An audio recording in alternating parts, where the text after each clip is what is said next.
ਗੁਰੂ ਕੇ ਸਿੱਖ ਕਿਵੇਂ ਹੋਰਨਾਂ 'ਤੇ ਆਪਣਾ ਪ੍ਰਭਾਵ ਪਾਉਂਦੇ ਨੇ। ਇੱਕ ਤਾਂ ਹੁੰਦਾ ਜੀ ਵਿਖਾਵਾ ਕਰਨਾ, ਇੱਕ ਹੁੰਦਾ ਸੱਚਮੁੱਚ ਅੰਦਰੋਂ ਬੰਦਾ ਜੁੜਿਆ ਹੋਇਆ। ਸਤਿਗੁਰਾਂ ਦੇ ਸੱਚੇ ਸਿੱਖ ਵਿੱਚ ਇੱਕ ਵਿਸ਼ੇਸ਼ਤਾ ਪਾਈ ਜਾਂਦੀ ਹੈ ਜੀ। ਜਿਹੜਾ ਸਤਿਗੁਰ ਦਾ ਸੱਚਾ ਸਿੱਖ ਹੁੰਦਾ ਨਾ, ਉਹ ਜਿੱਥੇ ਆਪਣਾ ਜੀਵਨ ਗੁਰੂ ਉਪਦੇਸ਼ ਅਨੁਸਾਰ ਜਿਉਂਦੇ ਨੇ ਅਤੇ ਉੱਥੇ ਹੀ ਹੋਰਨਾਂ ਲੋਕਾਂ ਲਈ ਇੱਕ ਚਾਨਣ ਮੁਨਾਰਾ ਬਣਦੇ ਨੇ। ਹੋਰਨਾਂ ਲੋਕਾਂ ਲਈ ਵੀ ਉਹ ਚਾਨਣ ਕਰਦੇ ਨੇ। ਇਤਿਹਾਸ ਗਵਾਹੀ ਭਰਦਾ ਭਾਈ ਮਨਸੁਖ ਵਰਗੇ ਲਾਹੌਰ ਦੇ ਰਹਿਣ ਵਾਲੇ ਸ਼੍ਰੀਲੰਕਾ ਦੇ ਵਿੱਚ ਜਦੋਂ ਵਪਾਰ ਕਰਨ ਵਾਸਤੇ ਜਾਂਦੇ ਨੇ ਭਾਈ ਮਨਸੁਖ ਜੀ,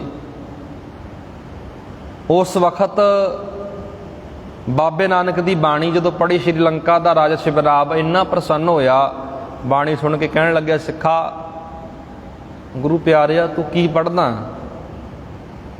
ਮੈਨੂੰ ਵੀ ਉਸ ਗੁਰੂ ਦੇ ਦੀਦਾਰ ਕਰਾ ਜਿਹਦੀ ਤੂੰ ਬਾਣੀ ਪੜ੍ਹਦਾ। ਜਿਹੜੀ ਆਪਾਂ ਅੱਜ ਵਿਚਾਰ ਕਰਨ ਜਾ ਰਹੇ ਹਾਂ ਜੀ, ਜਿਸ ਵਕਤ ਦਰਬਾਰ ਸਾਹਿਬ ਦੀ ਸੇਵਾ ਚੱਲ ਰਹੀ ਹੈ,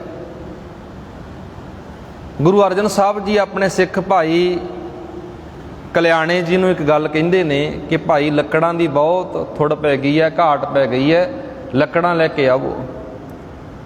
ਹੁਣ ਜਿਹੜੇ ਭਾਈ ਕਲਿਆਣਾ ਜੀ ਨੇ ਜੀ, ਭਾਈ ਕਲਿਆਣਾ ਜੀ ਜਿਨ੍ਹਾਂ ਦਾ ਅੱਜ ਕੱਲ੍ਹ ਦੇ ਹਿਮਾਚਲ ਪ੍ਰਦੇਸ਼ ਦੀ ਰਿਆਸਤ ਮੰਡੀ ਦੇ ਰਾਜੇ ਨੂੰ ਗੁਰੂ ਅਰਜਨ ਸਾਹਿਬ ਦੇ ਚਰਨਾਂ ਦਾ ਭੌਰਾ ਬਣਾਉਂਦੇ ਨੇ। ਭਾਈ ਕਲਿਆਣਾ ਜੀ ਜਿਸ ਵਕਤ ਇਹ ਗੱਲ ਸੁਣੀ ਵੀ ਦਰਬਾਰ ਸਾਹਿਬ ਦੀ ਇਮਾਰਤ ਆ, ਜਿਹੜੀ ਦਰਬਾਰ ਸਾਹਿਬ ਦੀ ਉਸਾਰੀ ਹੋ ਰਹੀ ਹੈ, ਇੱਥੇ ਲੱਕੜਾਂ ਦੀ ਬਹੁਤ ਜ਼ਿਆਦਾ ਲੋੜ ਆ, ਲੰਗਰ ਵਿੱਚ ਵੀ ਲੱਕੜਾਂ ਦੀ ਲੋੜ ਹੈ ਬਹੁਤ ਜ਼ਿਆਦਾ। ਭਾਈ ਸਾਹਿਬ ਭਾਈ ਕਲਿਆਣਾ ਜੀ ਰਿਆਸਤ ਮੰਡੀ ਦੇ ਜਿਹੜੇ ਰਾਜੇ ਸੀ, ਹਰੀ ਸੈਨ, ਰਾਜਾ ਹਰੀ ਸੈਨ,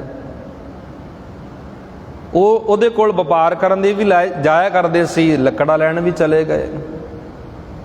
ਹੁਣ ਜਿਹੜਾ ਮੰਡੀ ਦਾ ਰਾਜਾ ਹਰੀ ਸੈਨ ਸੀ, ਉਹ ਥੋੜ੍ਹਾ ਬ੍ਰਹਮਣੀ ਮਤ ਦਾ ਧਾਰਨੀ ਸੀ, ਥੋੜ੍ਹਾ ਕਰਮਕਾਂਡ ਵੀ ਕਰਦਾ ਸੀ, ਵਰਤ ਆਦਿਕ ਵੀ ਰੱਖਦਾ ਸੀ। ਭਾਈ ਕਲਿਆਣਾ ਜੀ ਜਿਸ ਵਕਤ ਇਸ ਮੰਡੀ ਦੇ ਰਾਜੇ ਦੇ ਰਾਜ ਵਿੱਚ ਪਹੁੰਚਦੇ ਨੇ, ਉਦੋਂ ਜਨਮ ਅਸ਼ਟਮੀ ਦਾ ਦਿਨ ਸੀ ਜੀ। ਸਰਕਾਰੀ ਹੁਕਮ ਅਨੁਸਾਰ ਸਭ ਨੂੰ ਵਰਤ ਰੱਖਣ ਲਈ ਕਿਹਾ ਗਿਆ। ਜਿਹੜਾ ਇਹ ਮੰਡੀ ਦਾ ਰਾਜਾ ਹਰੀ ਸੈਨ ਸੀ, ਇਹਨੇ ਸੁਨੇਹਾ ਦਿੱਤਾ ਕਿ ਜਿੰਨੇ ਵੀ ਇਸ ਮੇਰੇ ਰਾਜ ਵਿੱਚ ਲੋਕ ਰਹਿ ਰਹੇ ਨੇ, ਸਾਰਿਆਂ ਨੂੰ ਬੇਨਤੀ ਹੈ ਕਿ ਸਾਰੇ ਵਰਤ ਜ਼ਰੂਰ ਰੱਖੋ।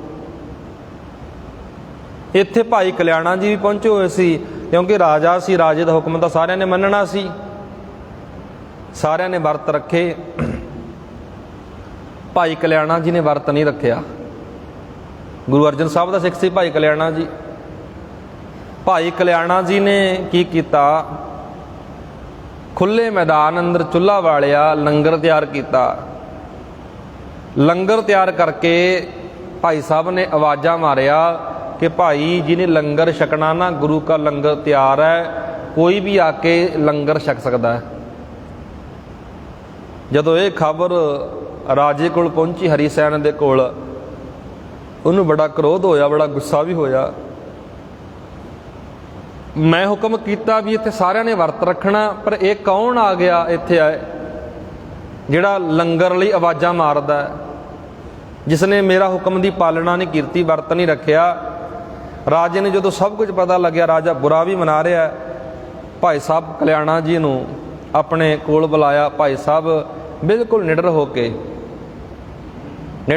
ਭਾਈ ਸਾਹਿਬ ਜੀ ਜਦੋਂ ਰਾਜੇ ਦੇ ਦਰਬਾਰ ਵਿੱਚ ਪਹੁੰਚੇ, ਭਾਈ ਸਾਹਿਬ ਨੂੰ ਪੁੱਛਿਆ ਗਿਆ, ਮੈਂ ਹੁਕਮ ਕੀਤਾ ਵੀ ਅੱਜ ਜਨਮ ਅਸ਼ਟਮੀ ਦਾ ਵਰਤ ਸਾਰਿਆਂ ਨੇ ਰੱਖਣਾ ਸੀ, ਤੁਸੀਂ ਵਰਤ ਕਿਉਂ ਨਹੀਂ ਰੱਖਿਆ? ਭਾਈ ਕਲਿਆਣਾ ਜੀ ਨੇ ਬੜਾ ਸੋਹਣਾ ਉੱਤਰ ਦਿੱਤਾ। ਭਾਈ ਸਾਹਿਬ ਜੀ ਨੇ ਉੱਤਰ ਦਿੱਤਾ, ਤੁਸੀਂ ਕ੍ਰਿਸ਼ਨ ਜੀ ਦੇ ਜਨਮ ਦੇ ਸੰਬੰਧੀ ਵਿੱਚ ਵਰਤ ਰੱਖਿਆ ਹੈ, ਪਰਜਾ ਤੋਂ ਰਖਵਾਇਆ ਹੈ, ਤੁਸੀਂ ਕ੍ਰਿਸ਼ਨ ਜੀ ਨੂੰ ਰੱਬ ਮੰਨਦੇ ਹੋ, ਇਹ ਤੁਹਾਡੀ ਮੱਤ ਹੈ, ਪਰ ਮੇਰੇ ਗੁਰੂ ਦਾ ਉਪਦੇਸ਼ ਇਹ ਹੈ, ਮੈਂ ਕੇਵਲ ਇੱਕ ਅਕਾਲ ਪੁਰਖ ਪਰਮਾਤਮਾ ਨੂੰ ਹੀ ਮੰਨਦਾ, ਇੱਕ ਅਕਾਲ ਪੁਰਖ ਪਰਮਾਤਮਾ ਦੀ ਪੂਜਾ ਕਰਦਾ। ਮੇਰੇ ਗੁਰੂ ਨੇ ਮੈਨੂੰ ਇਹ ਗੱਲ ਦੱਸੀ ਹੈ मैं किसी देवी या देवते की उपासना नहीं करता, मनता नहीं मैं किसी नूं। हुण इहनूं कट्टड़ता ना कहो जी। गुरबाणी अंदर एक रब की गल कीती है। सतगुरु महाराज ने जदों पावन पवित्र बाणी अंदर गल कीती है ना, एक परमात्मा की एक रब की गल कीती है।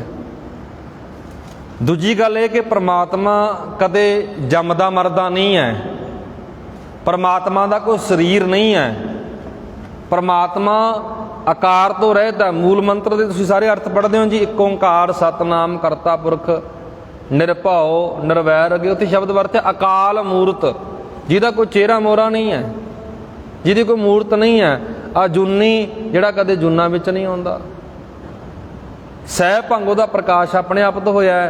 मेरे गुरु ने मैनूं ये गल दसी है कि रब जमदा मरदा नहीं है, रब का कोई आकार नहीं है। सतगुरु जी ये गल कहंदे ने, सो मुख जलो जित कै ठाकुर जोनी आवे।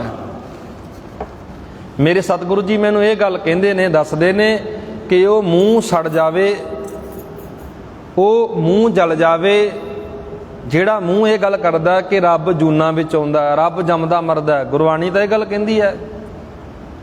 ਰਾਜਾ ਆਖਣ ਲੱਗਿਆ, ਗੱਲ ਤੁਹਾਡੀ ਠੀਕ ਜਾਪਦੀ ਹੈ ਭਾਈ ਕਲਿਆਣਾ ਜੀ, ਇਹ ਦੱਸੋ ਕਿ ਤੁਸੀਂ ਵਰਤ ਕਿਉਂ ਨਹੀਂ ਰੱਖਿਆ? ਮੈਂ ਹੁਕਮ ਕੀਤਾ ਸੀ।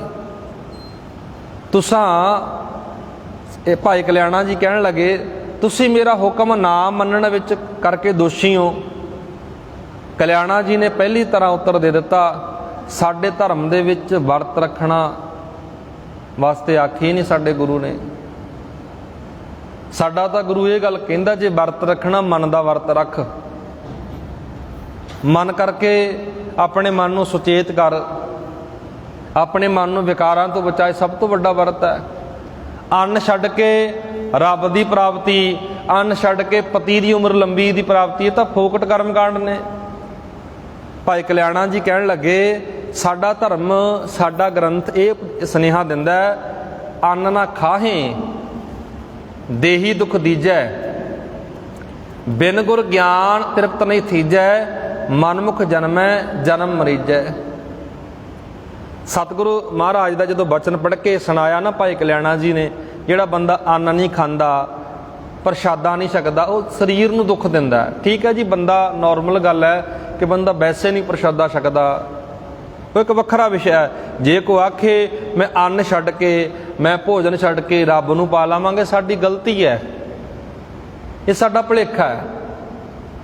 ਕਿਉਂਕਿ ਗੁਰੂ ਗ੍ਰੰਥ ਸਾਹਿਬ ਦੀ ਮੁਬਾਰਕ ਬਾਣੀ ਤਾਂ ਇਹ ਕਹਿੰਦੀ ਹੈ, ਛੋੜੈ ਅੰਨ ਕਰੈ ਪਖੰਡ। ਗੁਰੂ ਗ੍ਰੰਥ ਸਾਹਿਬ ਦੇ ਵਿੱਚ ਲਿਖਿਆ ਹੋਇਆ ਜੀ, ਇਹ ਛੋੜੈ ਅੰਨ ਕਰੈ ਪਖੰਡ, ਨਾ ਸੁਹਾਗਣ ਨਾ ਉਹ ਰੰਡ।